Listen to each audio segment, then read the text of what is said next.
বকেয়া টাকা চাইলে চাকরি ছাড়ুন। চালডাল কর্তৃপক্ষের এমন এক ঘোষণায় বিক্ষুব্ধ হয়ে ওঠেন যশোর সফটওয়্যার টেকনোলজি পার্কের চালডালের কর্মীরা। অবরুদ্ধ হলেন কোম্পানির শীর্ষ কর্মকর্তা। কি ঘটেছিল সেই রুদ্ধশ্বাস দুপুরে?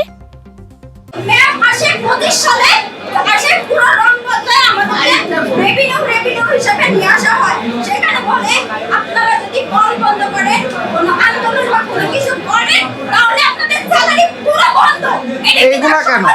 এবং সে আমাদের বলছিল নভেম্বর মাসে 24 সালে যে তিনি যদি স্যালারির সমস্যা না করতে পারে তাহলে তিনি আমাদের হয়ে কথা বলবেন, কিন্তু 25 সালে তিনি রং বদলায় আসছে।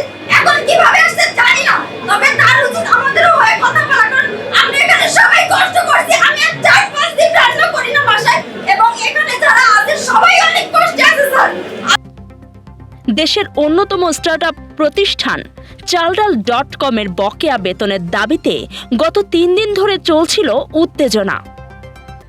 5 আগস্ট পরবর্তী বিনিয়োগ সংকটে বেতন না পেয়ে দিশেহারা প্রায় 600 কর্মী। এই পরিস্থিতিতে ঢাকা থেকে যশোর অফিসে আসেন কোম্পানির সিওও মাহবুব এম মুনতাসির।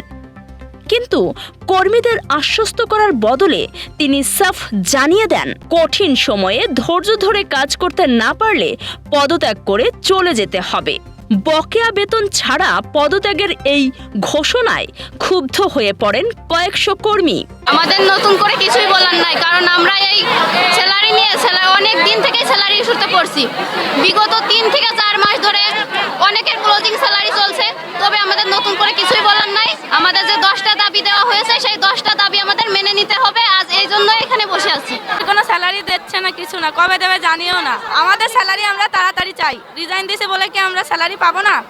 কথায় কথায় চাকুরি ছাড়ো, চাকুরি কি তোর বাপদাদার স্লোগানে উত্তাল হয়ে ওঠে যশোর আইটি পার্ক। এক পর্যায়ে সিওওকে তার কক্ষে অবরুদ্ধ করে ফেলেন আন্দোলনকারীরা।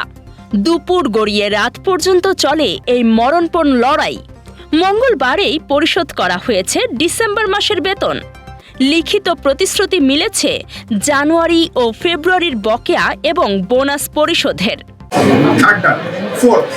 শারীরিক লাঞ্ছিত ঘটনা, আইনি ব্যবস্থা তদন্ত হবে। আগে আমাদের অপারেশনটা চালু হোক। ম্যাসিভ ক্ষতি হতেছে।